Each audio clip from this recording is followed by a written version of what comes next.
When I think of patience, I think of being willing to take your time with people, not putting your timetable on other people.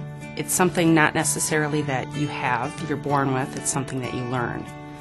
It takes a calmness to really interact with people.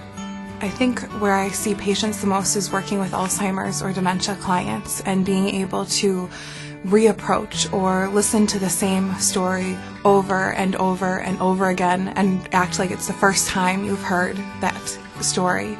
Our office is extremely busy, but I always see staff members taking the time with each client and each caregiver, each family member who comes through the door, every phone call that comes in. It's stopping and paying attention to what's going on around you and focusing on that one person. To have kindness with other people, we really need to kind of disregard what we need, and we need to treat them with respect and with love. Well, one of the things that always strikes me at Home Instead is a question that we ask our potential caregivers' references. We always ask them, would you like this person to come into your home and take care of your parents? Would you trust them? And to me, that just kind of personifies what we are about here, because we have got to be so kind and so decent to these folks that we would want our caregivers in our homes taking care of our parents. Making it personal for each client. Having that smile on your face no matter what the challenge is or the day is bringing, how wonderful it can be or maybe not be. One of our intro specialists, Mary, she brings a dog treat to every introduction in case that client has a dog, and to me that represents kindness because that animal is so important to the client. Recognizing the dog when you're in the home is taking that extra step. Gentle, I think, is the main word that comes out when I think of kindness. The kindness just comes from the heart, a heart of compassion.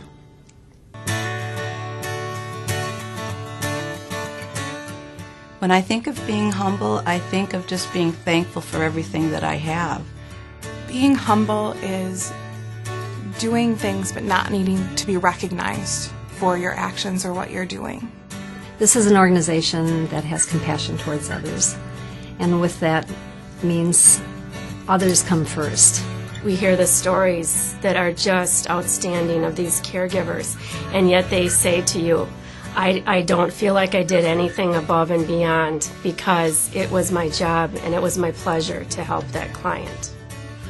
The thing that stands out to me the most is Ben, our Caregiver of the Year, did not want the hoopla of the celebration. She didn't want a dinner. She did not want to be the center of attention.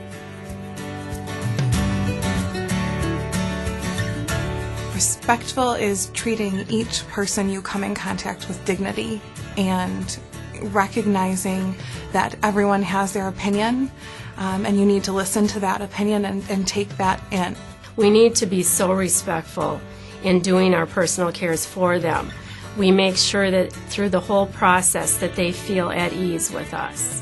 We try to respect them and realize that they're all God's children like we are.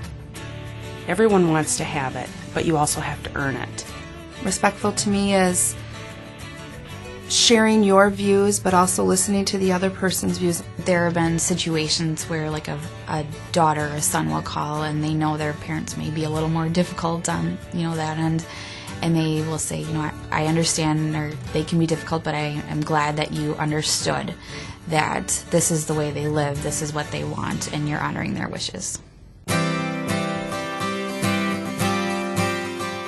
When I think of Selfless, I think of a caregiver who told me once that every day when he gets to work, he takes all of his personal things going on in his life, and he literally imagines putting them in a suitcase, and he leaves them outside the door, and he walks in, and it's all about that client. So it's not about him, it's not about what he needs that day, it's about what his client needs.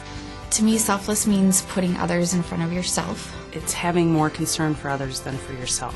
Realizing that they have needs and you're here and you can help them, and they come first. It comes naturally, I think, if you're meant to be a caregiver. It's a passion in that caregiver's heart to always put others before yourself. It's valuing the importance of others first, and I think the people at Home Instead certainly do that. That's what the whole team is about, is valuing others before yourself.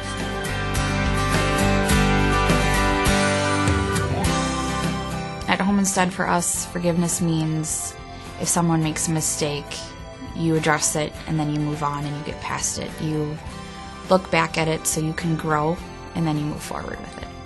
Understanding that the clients have stressful days where they are going to take some of their frustration out on the caregiver and being able to go in the next day fresh. We realize that they come from situations that are difficult with physical problems, financial problems, and if they're a little rude to us on the phone or a little short, that's okay.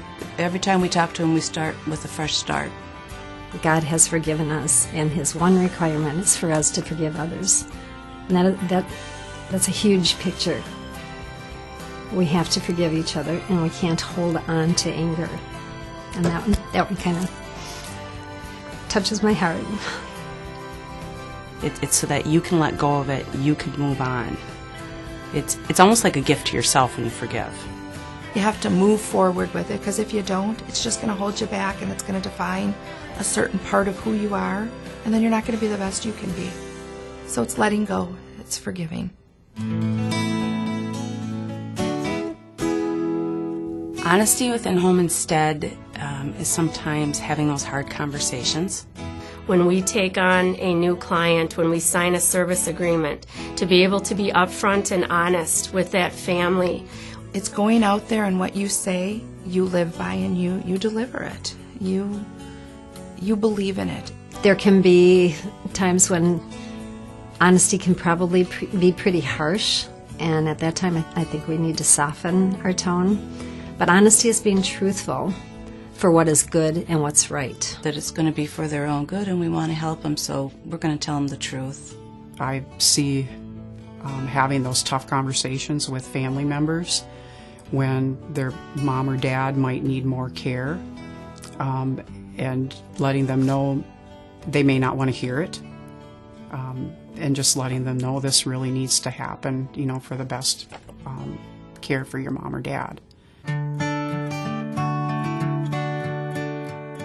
Commitment is giving 100% at all times and seeing things through from beginning to the end. This is not just a job, this is a calling that we're doing. At Home Instead Senior Care, when we go and do an assessment in a home of a new client, we make that commitment to them that we are going to keep them safe and do the best we can to take the best possible care of them. We're committed to doing a good job, making a good match, filling shifts, making sure our PNs understand what we do. So we're all committed. It's a family. It's having that passion and executing it. You have to walk your talk. And I think everybody at Home Instead Senior Care has done just that. They're walking their talk. I think we're here to change people's lives. We are their companion, and we turn into their friend. It's part of God's plan. For me, you're put on this earth to help others. And this business, this company allows you to do that.